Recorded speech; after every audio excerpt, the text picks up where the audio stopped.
You're listening to the Communications Business Advisor Podcast, the podcast for communications professionals in the corporate world who are committed to advancing their work and our field's reputation as critical business advisors that are not only invited to the decision-making table, but are required there. I'm your host, Tara McDonagh.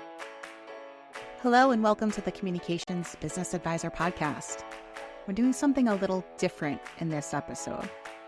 I've gotten a bigger than usual influx of people interested in learning more about how to work with me recently, so I'm sharing a bit more here about how to work with me and what to expect. Okay, so first, there's two sides to Tara McDonagh Communications, or TMC for short, how we'll call it here. First, the consulting side, and then second, the coaching, mentorship, and community side.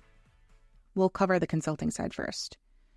There are a few ways we engage with communications leaders and their teams. And by communications leaders, I mean typically vice presidents or senior directors or senior vice presidents of internal communications, executive communications, public relations, public affairs, sometimes CSR, or a role that covers all of the above. One of the most popular ways we work with comms leaders is through the Total Communications Strategic Planning Program. The result of the total approach is, from a deliverables perspective, a communications audit, a communications strategic plan that's grounded in business goals, and consulting for a year to help make that plan impactful and meaningful. But the deliverables aren't actually the thing that makes the big difference when you work with TMC.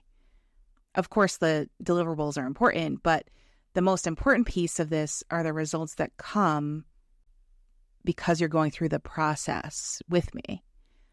Results like better alignment with your executives, buy-in from the voices that matter most at your company about what you will and won't be working on, a comms team that feels more empowered and are acting as stronger advisors, better efficiency, effectiveness, and very often, finally, more budget or resources, even when you've been shut down or had reductions in budget or staff consistently in the past year or year over year for a long time. We use the signature TMC framework to make that happen, and I won't bore you with the details of that, but I will share that it involves you, your team, your executives, and results in a strategic plan and implementation guidance that marries the company business strategy to the communication strategic plan, making impactful results at the company for you and your team. That's a mouthful, but it's true. Think of it as not only the planning and background you need to proceed as a team, but also a bit of a functional reset, a catalyst to bring your department to that next level. And throughout the process, you'll start seeing things a bit differently. Your executives start looking at you differently, even when you're already seen as an important advisor. You'll be asked into meetings you haven't been in before. Your expertise will be heard a little bit more. You'll even start asserting your expertise a bit more and be more comfortable with the conflict that used to make you uncomfortable when you did assert yourself this way. Things change. Conversations around workload, staffing, resources, and budget, that all connects to this process. And we ground all of this work first in an audit. The audit and strategic plan can be done separately, but the most impactful way of doing the work is by using both approaches in the cohesive Total Communications Strategic Plan program. So the audit is a bit different than an audit that some of you are familiar with. Again, using the TMC framework, we not only focus on your resources and channels and what you're saying to your audiences, more importantly, we focus on what people are hearing, where they actually go for information versus where information is shared. We also lean into your team structure, the work that's getting done, the work that's requested, the hidden work behind the work, how long that work takes, and more. We have to have a full picture of the current state as well as the future goal state to come up with a meaningful communication strategy. And as we look at the company growth plans, because all companies want to grow, we align what a future state resource strategy for your team could look like as the company grows. So as a result, you have an assessment and recommendation that focuses on your team skills and gaps. growth plans for future resourcing, how to manage your team in the best way possible with the existing resources, and an understanding of what your audience is, like employees, for example, truly know about critical company priorities. That's the audit part. Again, that audit can be done as a standalone project or in connection with a strategic planning process. And then after the audit, we get to that communication strategic planning.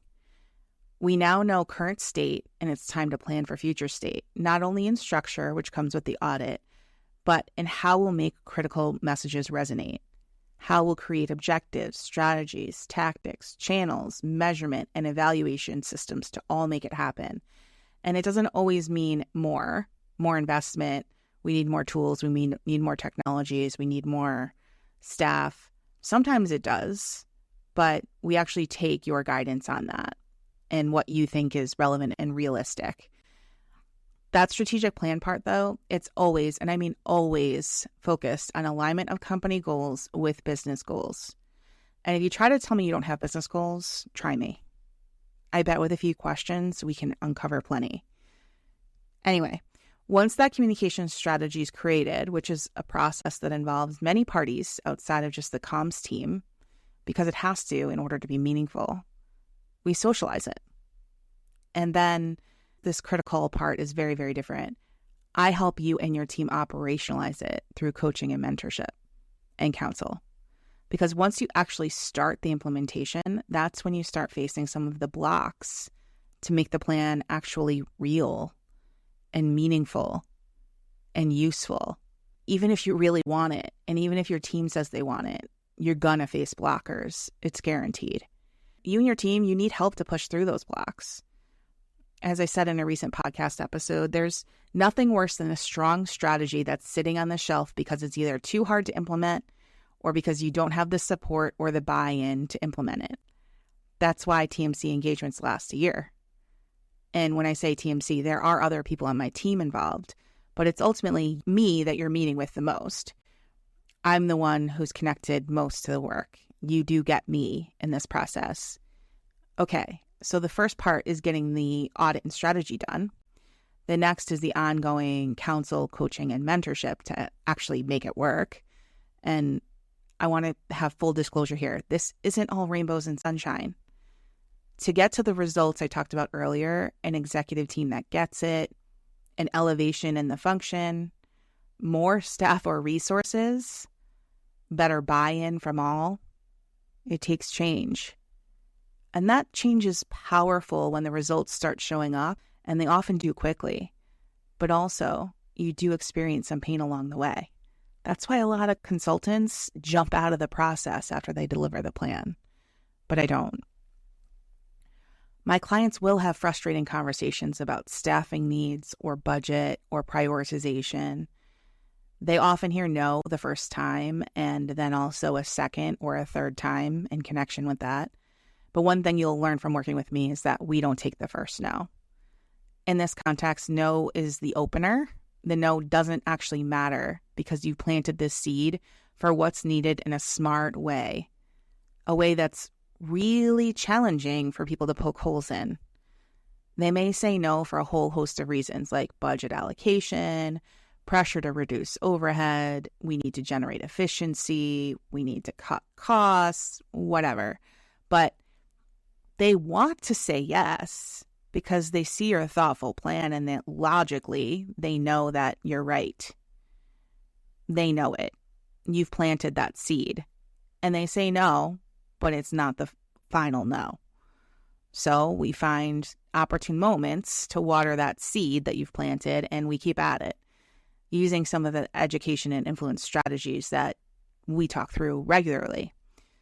My clients might also finally face that business area who's been passive-aggressively trying to take over their function. And it can be uncomfortable, so yes, it can be painful. But it's also deeply fulfilling when you face it directly.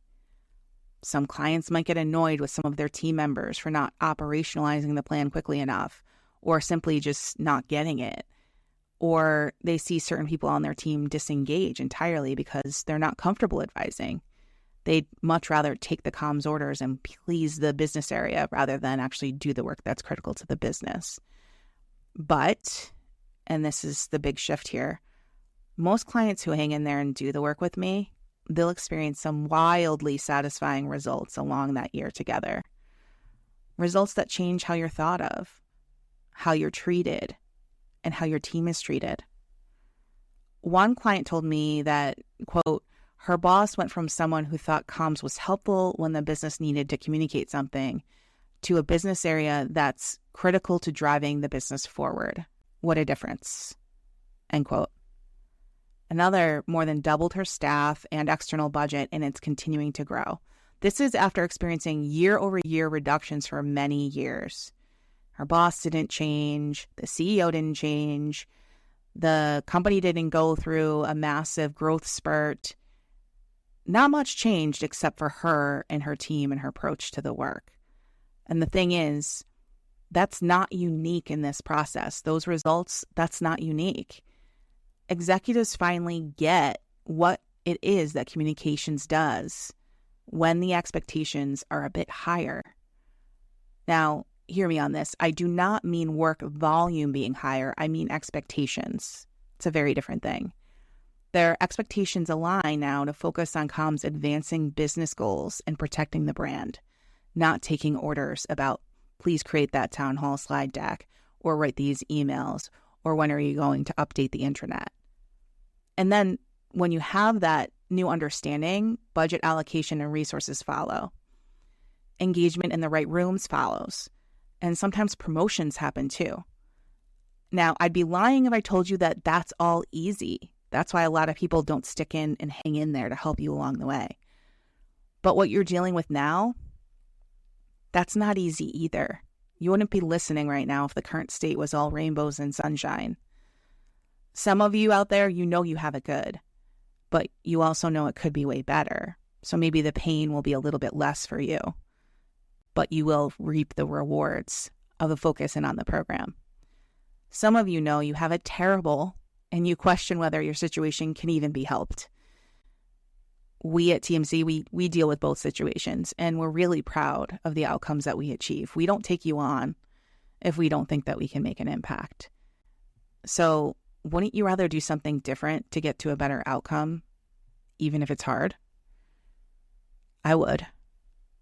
Now, another way people work with me is for just one of those components of the communication strategic planning program. Maybe they start with just the audit, or maybe they have most of the audit components already and they only want to focus on the strategic plan. We do engage with either, but we advise on the total approach for the most impact. And most clients end up investing in one, and then they choose later on to invest in the other one anyway. Doesn't really matter to us either way. Of course, it's always better to start with an audit before moving into planning. But I also know this is reality here. It's corporate America. So if you have timing or resources that make that impossible, or you have to flip them and we have to do the strategy first and the audit later, or think about maybe doing the audit at some point, then we make it work. We're nothing if not adaptable in comms, right, my friends? We make it work. Okay. So then there's another big program I offer that many clients want to engage with me on immediately as soon as they hear about it, the Communications Advisor Counsel program. I shorthand this one as the comms bat phone. You can kind of visualize what I mean by this, right? I did say before with all of you that I do have a lot of humor, and that's a core value of mine. So here's what I want you to know with the advisor program, or what we lovingly call here at TMC the bat phone program. You're not alone. You're not alone in this anymore. There's someone on the other side of the phone, or in this case, I guess the computer screen and the video screen, who's engaged in this strategic work with you.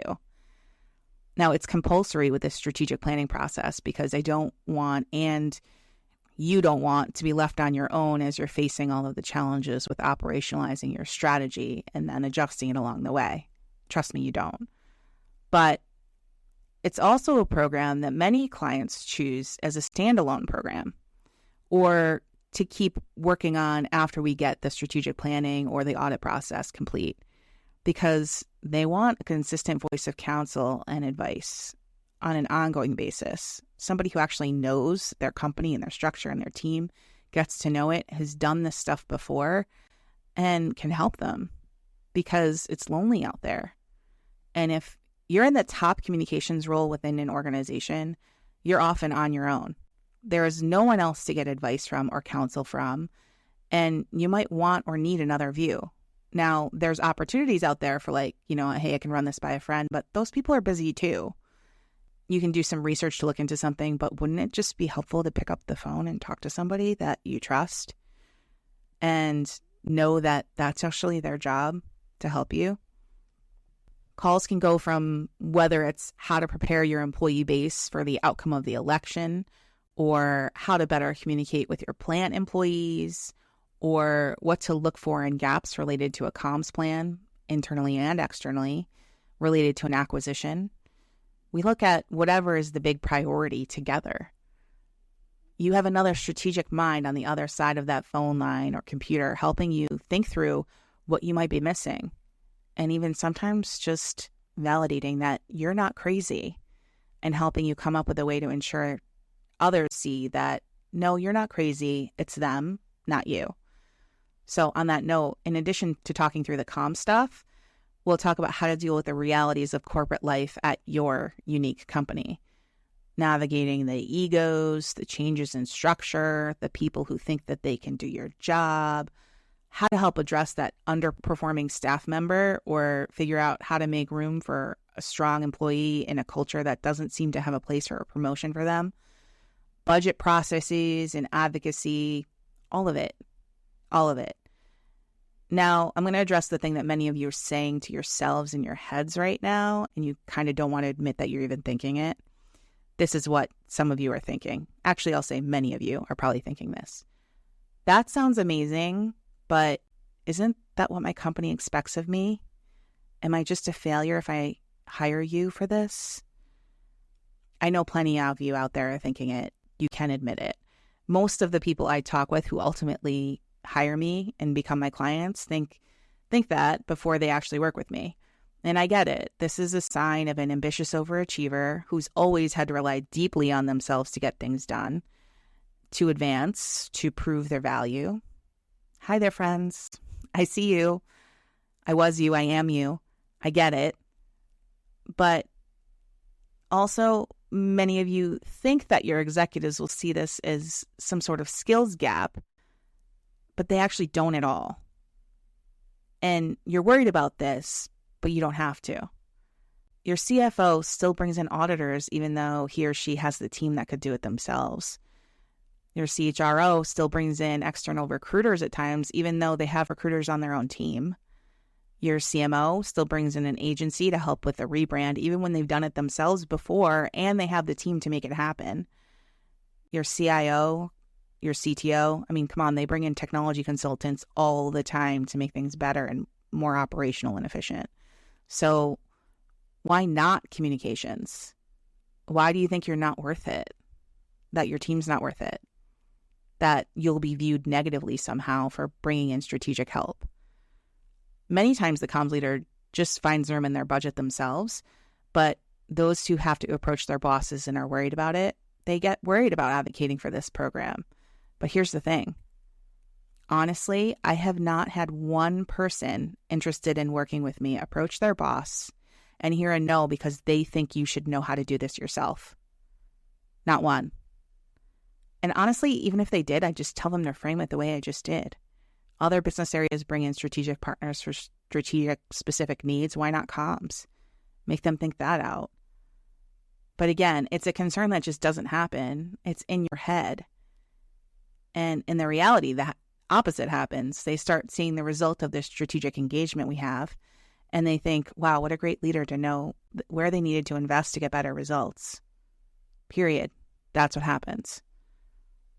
Okay, so finally, the last program on the consulting side, there's the Communications Business Advisor Team Intensive.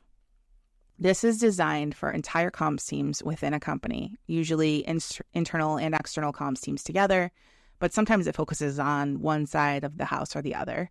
And in the workshop, we put the behaviors associated with being a communications business advisor into action for the attendees to learn, practice, and reinforce after the session, changing the way that teams work, how individuals see their profession, and how other departments within the company treat them. Those who come, they become enthusiastic about the critical role they can and should play in the company's success. They become energetic about their critical role as communicators who advance business goals using the communications lens to advise. They understand what being a comms business advisor acts like, and they create a shared language within the team to spot it, support it, and reinforce the behaviors associated with it when the session is done. They apply skills through hands-on learning, through relevant examples, and in practice through breakout sessions. They understand how to confront and address blocker issues that I call, I can imagine these things. These are the things that I hear a lot. My executive team doesn't tell me what I need to know early enough, or I want to be helpful, not say no. Saying no will negatively impact my relationships, which are critical. Or if I'm not invited to the conversation, how can I advise? Or the executive leader I support doesn't want me to be a business advisor. They want me to do what's asked of me. Yeah, I hear it all. This is all very relevant and all stuff that we work through together. In the workshop, we work to build relationships of support within the team, to hold each other accountable, celebrate, support, and recognize each other's achievements. As together, they become the change that they want to see. Okay, so that's the top line of the consulting offers. Boiling it down, there's the total communication strategic planning approach. Then you can pick one of those pieces, which is either creation of strategic plan or communications audit, if you need to separate the two. Then there's the Communications Business Advisor Counsel program, or BATPhone for short, and the team workshop. I did share that there's another side of the business. This one won't take so long to explain. The coaching, mentorship, and community side of McDonagh Communications. Many people are confused by the differences between Counsel through the BATPhone program and coaching through one of those programs, so let's start there. Counsel focuses more intently on what's going on in your business, in your role. I will provide you advice on your team, your management team, your communications projects, and your career progression. We deal with whatever is top of mind, but the idea is that the focus can be deeply ingrained in understanding and advising on your unique business and communications counsel in relation to it. Coaching, on the other hand, is more focused on your career. We focus more on you as an individual and what you're interested in achieving next, what you're struggling with right now, and how to break through some blockers getting in the way to get you into that next step in your career. And so a consulting contract is between TMC, or my company, and your company. A coaching contract is between my company and you as an individual, even if the company sponsors the investment. There are 3 one-on-one coaching programs that escalate in intensity, both in terms of time spent coaching and working together and the level of support. The shortest is an 8-week intensive support during that time, and mostly serves as a catalyst to get you going along a path. And then the longest is a year. There's more info about these options and how they're structured on my website, by the way. Then there's Raise the Tide, the program for women communications leaders and emerging leaders working in the corporate environment. That program is part community, part coaching, part mentorship, and part professional development, because all of those things are required to advance our field and the women in it.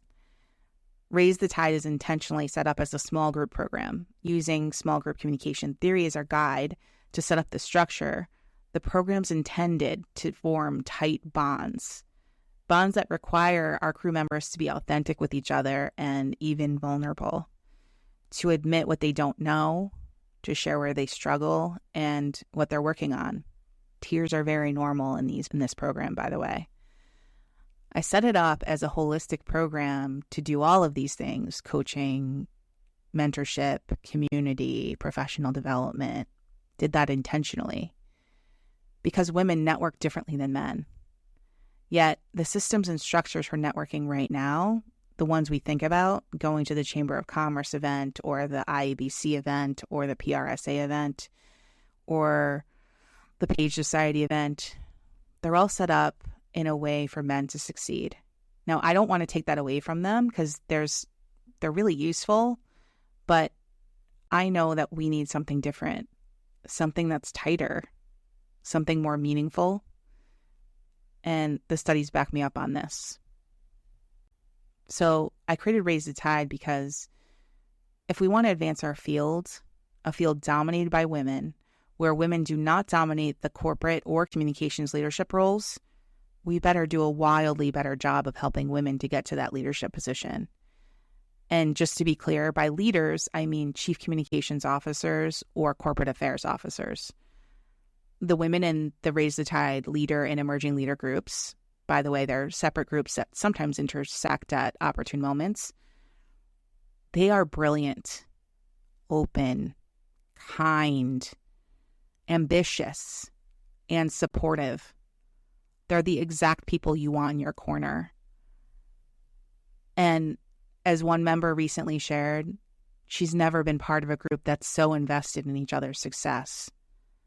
That's powerful stuff. And we have pages and pages of similar quotes about this program and its impact on the women in it since we started 2 years ago. And since we started 2 years ago, multiple women have been promoted. Some of them more than once. Even more have gotten double-digit salary increases, even in a time of salary freezes and reduction in staff. And all of them have advanced personally and professionally. First, we set professional goals together, and then you're admitted into the group. We meet every month remotely for 90 minutes as a container group, and we keep in touch through an app that connects you with your group and with me for support between calls. We do an in-person retreat once a year that for many participants is transformational in how they see themselves and in the connections they form. We also do mentor-mentee matching for those open to it, and we make meaningful progress for this group of professionals who finally find the crew that they've been looking for in their careers. Or maybe they didn't know they were looking, but they find it. These people that stay with you throughout your life. It works because we cross over that intersection of personal and professional. These people become friends. You become deeply invested in their success, and they feel the same way about you. So if you're a woman senior manager level or higher, up to CCO, in a communications role, working in a corporate, healthcare, or higher education environment, this might be the program for you. But know that the program's near full, so if you're interested, don't wait, because after it's full, we'll start the waiting list. Okay, so the Total Strategic Planning Program, a strategic plan, an audit, the backbone, or the Communications Business Advisor Counsel program, the team intensive, coaching, or Raise the Tide. Those are the ways we could work together. Now you know. If any of this sounds interesting to you, reach out on the Tara McDonagh Communications website. We'll put the link in the show notes. And until next time, keep on advising. I'm with you in spirit, my friends. If you're interested in working with me to advance your work and your team's reputation as critical business advisors, never order takers, check out taramcdonagh.com. Thanks for listening to the Communications Business Advisor podcast. If you found this episode helpful, please leave a rating or a review. It helps people find us, and we can't ignite a movement without sharing the message. See you next time, where we'll continue to do the work to elevate our field's reputation and elevate the careers of the people in it.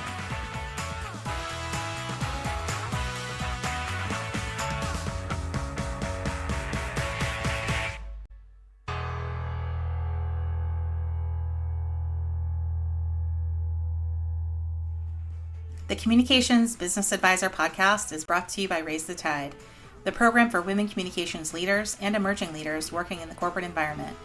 Raise the Tide is part community, part coaching, part professional development, and part mentorship. The program advances women in their careers and activates these trailblazers to advance our vision of a corporate world that not only invites communications leaders to act as critical advisors, but expects them to. A rising tide raises all ships, but we're not the ships. Together, we're the force of the tide, raising the ships for our entire industry. For more information, visit www.raisethetide.net.